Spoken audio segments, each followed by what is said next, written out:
নমস্কার বন্ধুরা, career guide YouTube চ্যানেলে তোমাদের সকলকে জানাই স্বাগত। চলে এলাম আর একটি নতুন নিয়োগ বিজ্ঞপ্তি নিয়ে তোমাদের সামনে আমি চলে এলাম, যেখানে কিন্তু আরআরবি অর্থাৎ রেলওয়ে রিক্রুটমেন্ট বোর্ডের তরফ থেকে কিন্তু এই নিয়োগটি করা হচ্ছে। তো দেখো, আমি এখন আছি তোমাদের সেই অফিসিয়াল ওয়েবসাইটে, অর্থাৎ আরআরবির অফিসিয়াল ওয়েবসাইটে কিন্তু আমি এখন আছি।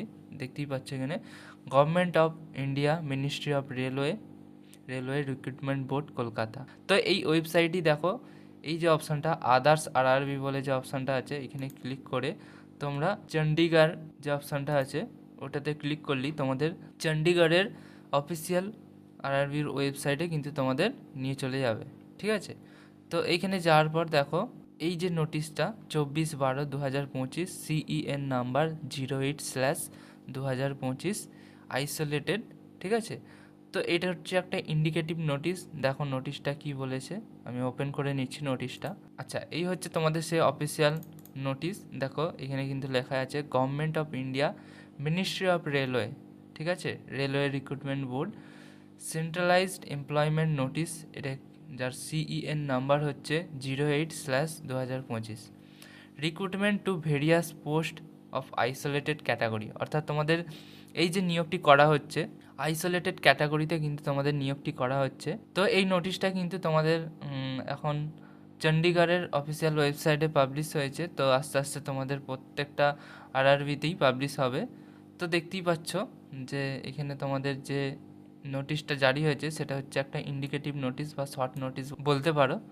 তো এখানে দেখো তোমাদের ওপেনিং ডেট অফ অ্যাপ্লিকেশন তোমাদের 30/12/2025 থেকে কিন্তু ফর্ম ফিল আপ স্টার্ট হয়ে যাচ্ছে এবং 29শে জানুয়ারি 2026 তোমাদের হচ্ছে আবেদনের লাস্ট ডেট। ঠিক আছে, তো দেখো কোন কোন পোস্টে তোমাদের নিয়োগটি করা হচ্ছে, সেই পোস্টের নাম লিস্ট অনুযায়ী তোমাদের দেওয়া আছে এবং স্যালারি কত, কোন লেভেলের তোমাদের স্যালারি থাকছে সেটাও দেওয়া আছে, ইনিশিয়াল পে কত সেটাও দেওয়া আছে, কী কী মেডিকেল স্ট্যান্ডার্ড লাগছে সেটাও দেওয়া আছে। আচ্ছা, এজ কত লাগছে সেটাও দেওয়া আছে এবং টেন্টেটিভ ভ্যাকেন্সি অর্থাৎ কত ভ্যাকেন্সি থাকছে সেটাও কিন্তু তোমাদের দেওয়া আছে।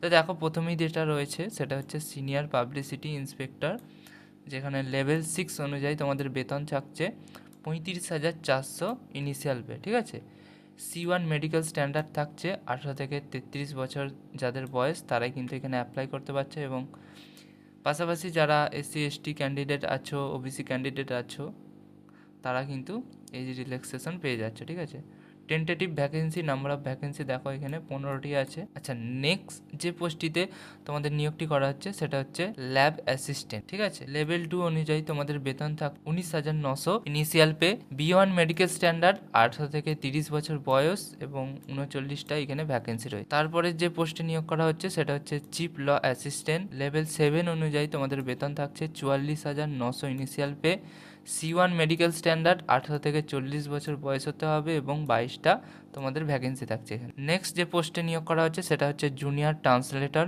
লেভেল 6 অনুযায়ী বেতন থাকছে 35,400 initial pay, C2 medical standard 18 থেকে 33 বছর বয়স থাকতে হবে। 202টি এখানে তোমাদের ভ্যাকেন্সি থাকছে। তারপরে যে পোস্টে নিয়োগ করা হচ্ছে সেটা হচ্ছে স্টাফ অ্যান্ড ওয়েলফেয়ার ইন্সপেক্টর, যেখানে তোমাদের লেভেল 6 অনুযায়ী 35,400 ইনিশিয়াল পে থাকছে, C1 মেডিকেল স্ট্যান্ডার্ড থাকছে। ঠিক আছে, 18 থেকে 32 বছর বয়স সীমা লাগছে এবং এখানে 7টা তোমাদের ভ্যাকেন্সি তারপরে যে পোস্টে তোমাদের নিয়োগ করা হচ্ছে সেটা হচ্ছে সায়েন্টিফিক অ্যাসিস্ট্যান্ট, লেভেল 6 অনুযায়ী তোমাদের 35,400 ইনিশিয়াল পে এবং B1 মেডিকেল স্ট্যান্ডার্ড, বয়স সীমা 18 থেকে 35 বছর এবং তোমাদের ভ্যাকেন্সি এই পোস্টে আচ্ছা, টোটাল নাম্বার অফ ভ্যাকেন্সি তোমরা দেখতেই পাচ্ছ 311টি। ঠিক আছে, তো তার পাশাপাশি তোমাদের কিছু এই ফর্ম ফিল আপ সম্বন্ধে বলে দিয়েছে যে তোমাদের যে 30/12/2025 থেকে তোমাদের যে অনলাইন ফর্ম ফিল আপ আবেদন প্রক্রিয়া সেটা কিন্তু চালু হয়ে যাচ্ছে।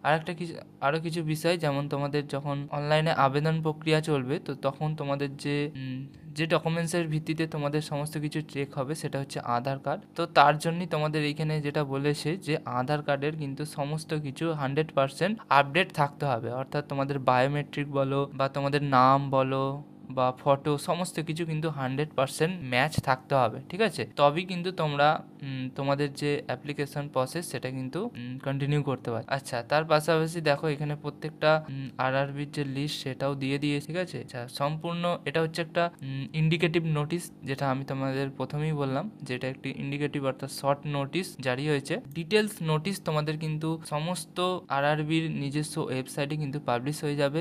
এটা হচ্ছে একটা ইন্ডিকেটিভ নোটিশ, সেখানে তোমরা সমস্ত কিছু আরও ডিটেলসে জানতে পারবে। এই সমস্ত যে পোস্টগুলোতে তোমাদের নিয়োগটি করা হচ্ছে, সেই পোস্টগুলোতে অ্যাপ্লাই করার জন্য তোমাদের কি কি যোগ্যতা লাগবে, এডুকেশন কোয়ালিফিকেশন কত লাগবে, তারপর তোমাদের সিলেকশন প্রসেস কি হবে, বা তোমাদের সমস্ত কিছু বিষয়ে তোমরা কিন্তু ডিটেলসে তোমরা জানতে পারবে যখন তোমাদের আইসোলেটেড ক্যাটাগরি তোমাদের ডিটেলস নোটিফিকেশন জারি হবে, ঠিক আছে। তো আজকের মতো ভিডিওটা এতটাই। যদি ভালো লেগে থাকে ভিডিওটিকে লাইক করবেন আর চ্যানেলটিকে সাবস্ক্রাইব করবেন সমস্ত আপডেট সবার আগে পাওয়ার জন্য। Thanks for watching, by.